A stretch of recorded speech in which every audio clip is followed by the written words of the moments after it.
એ પણ બની શકે. અત્યારે તો ઘરમાં મંદિર છે, એક નાનકડો ગોખલો કરી દઈએ. હા, એમાંથી શીખવા જેવું છે.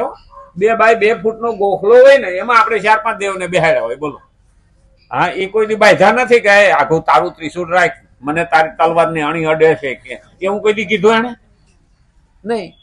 પણ ઓલા તારા 4 જણા રહેતા હોય ને 5 રૂમ હોય ને તોય બાદ કરે, અને ઓલા 2 બાય 2 ના ગોખલામાં બાંધતા નથી. ત્યાં સમજવું પડે. અને એટલે કીધું અપરિવર્તનશીલ, જેમાં કોઈ પરિવર્તન થતું નથી. પરમાત્મા તત્વની સાથે આપણો સ્વતઃ સિદ્ધ નિત્ય સંબંધ છે, કાયમનો સંબંધ છે, સ્વતઃ સિદ્ધ થયેલો છે.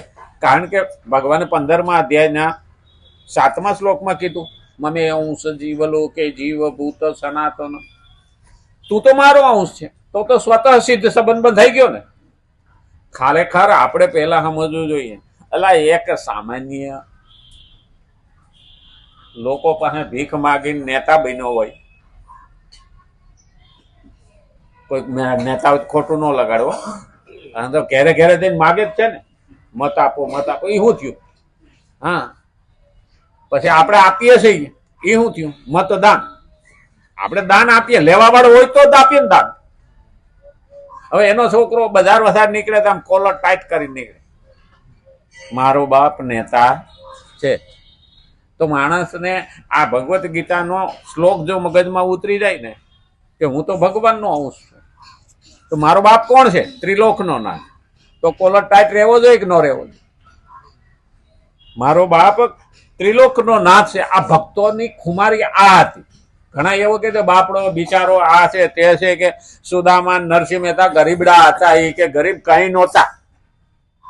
નરસિંહ મહેતાનું પાત્ર લેનારો કરોડપતિ થઈ ગયો, અને સુદામાનું પાત્ર લેનારા કરોડપતિ થઈ ગયા. તો એ હું ભિખારી હતા? ના, પણ એને પૈસા પાછળ દોટ ન મૂકી, પ્રભુની પાછળ દોટ મૂકી. અને એટલે તો નરસિંહ મહેતાનું પેલે બાપાનું શ્રાદ્ધ કર્યું ને,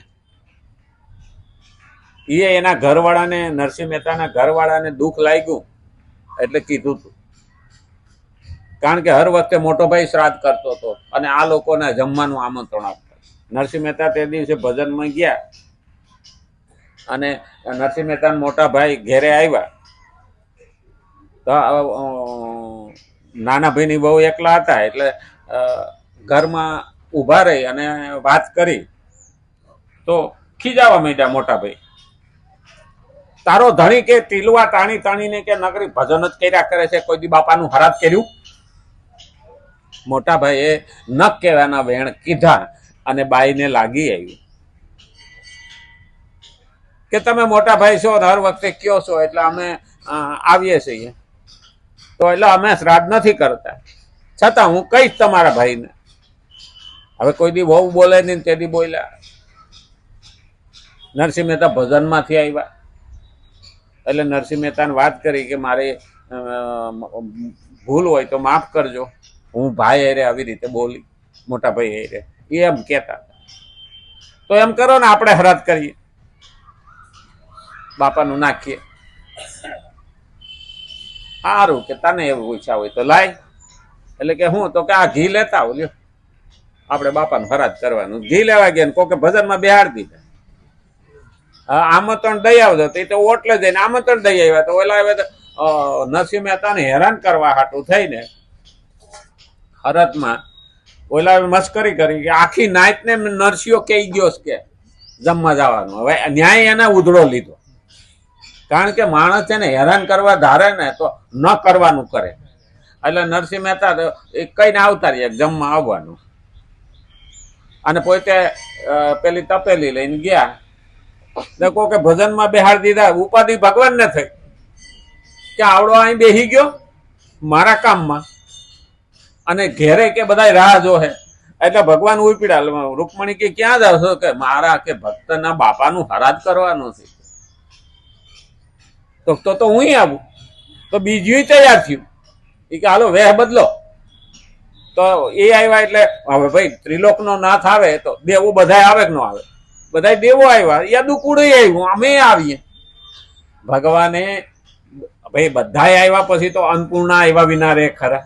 અષ્ટસિદ્ધિ નવનિધિ કે દાતા, અસવર દિન જાનકી માતા. ભગવાન આવી ગયા, બધાય આવી ગયા, પછી એની ક્યાં રહોડું માંડવાની જરૂર હતી, બધું તૈયાર જ કરી નાખ્યું.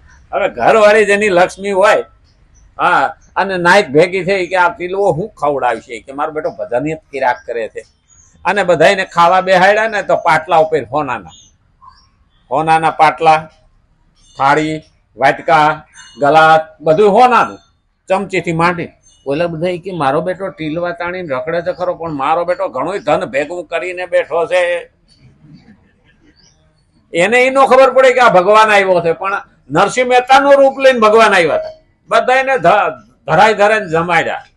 અને પછી જે નરસિંહ મહેતાને ટીલુઓ કેવા વાળા હતા ને, મસ્કરી કરતા હતા ને, એની બધાની લાલચ દેખાડવા ભગવાને નરસિંહના રૂપમાં શું કીધું, નરસિંહ મહેતાના રૂપમાં કે ભાઈ હવ ના થાળી વાટકા હવ લઈ જાય.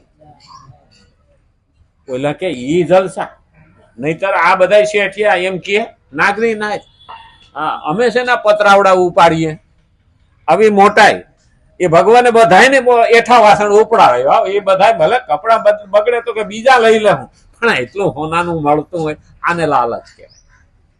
ભગવાને બધાને નકટા બનાવી અને બધા બગલમાં નાખીને એઠા વાસણો, દાળ ને ભાત ને શાક ને રોટલા ને આન તે મીઠાઈ ને એના વાળું બધું હતું, વૈધું હતું, એ લેતા ગયા. અને પાછા જાતા કેતા હતા, રસ્તામાં વાતો કરે, મારું બેટું કે ઘણું બધું કાઢ્યું, કે ભેગું ઘણું કર્યું.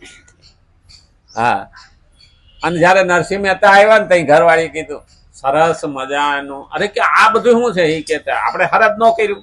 હવે ઘરવાળીને ખબર ન પડી કે મારો ઘરવાળો હતો નહીં. અને ત્યારે નરસિંહ મહેતા ભગવાન સામે ઉભા રહીને કે છે, વાહ પ્રભુ, મારા હાટો થઈને તમારે ધક્કો થયો. ભગવાનને ધક્કો થયો. નરસિંહ મહેતાના કામ એમનેમ નથી થતા, પણ આપણે તો ભગવાનને કહીએ 2 નારિયેળ પછી વધેરું, પેલા મારું કામ કર. આપણે કેવી શરત વાળા, અને પછી પાછા આપણે તપાહીએ ખરી. નારિયેળ ફોડ્યા છે તો ભગવાને કામ ન કર્યું, એટલે ભગવાનનું કામ કરતો ના માથે ભગવાન રાખે જ નહીં. ભગવાન કોઈનું ઉધાર રાખતો નથી, પણ એની આગળ શરત હાલતી નથી. હગી માને પણ, જશોદાને પણ જયારે ક્રોધ કર્યો ને અને કાન પકડ્યો ને પછી જયારે બાંધવા બેઠા ને ક્રોધમાં, તો જશોદા બાંધી હૈકા નહીં, દામડા ખૂટ્યા હતા. અને તેદીનો દામોદર પડ્યું. અને પછી કંટાળીને પ્રેમથી રોતા રોતા કીધું, કાના મને હેરાન હુકામ એને કરશો દી બેટા. ત્યાં તો એક જ દામડાથી બંધાઈ ગયા. જ્યાં પ્રેમ છે ત્યાં પ્રભુ બંધાય છે, જ્યાં ક્રોધ છે ત્યાં પ્રભુ આગો જાય. એટલે પહેલું સમજવું પડે, પર અપરિવર્તનશીલ પરમાત્મા તત્વની સાથે આપણો સ્વતઃ સિદ્ધ નિત્ય સંબંધ છે. પરિવર્તનશીલ પ્રકૃતિની સાથે આપણો સંબંધ વસ્તુતઃ છે નહીં. આ જે પ્રકૃતિ છે ને એ પરિવર્તનશીલ છે, અને ભગવાન છે ને એ અપરિવર્તનશીલ છે.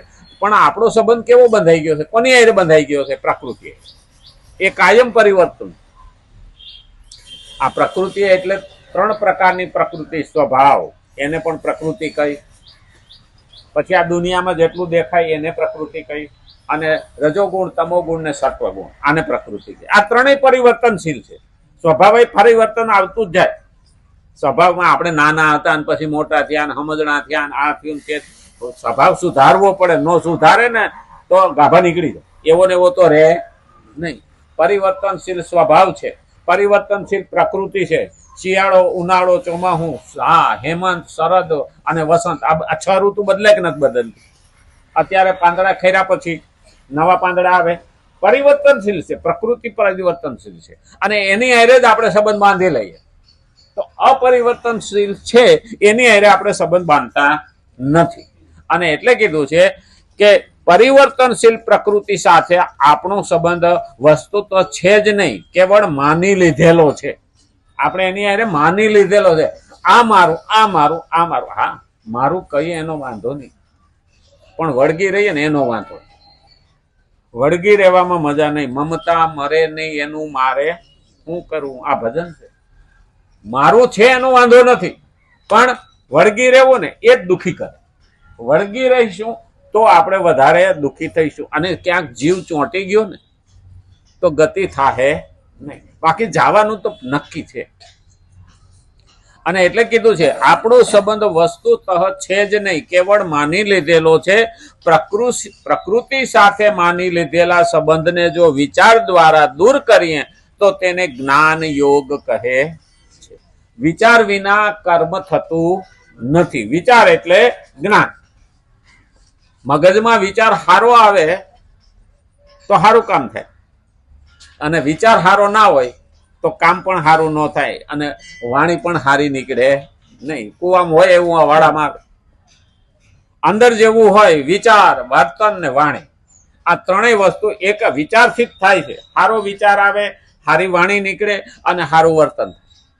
કારણ કે મોઢેથી પણ એ જ નીકળવાનું છે જેવું અંદર ભરેલું છે. અને એટલે જ કીધું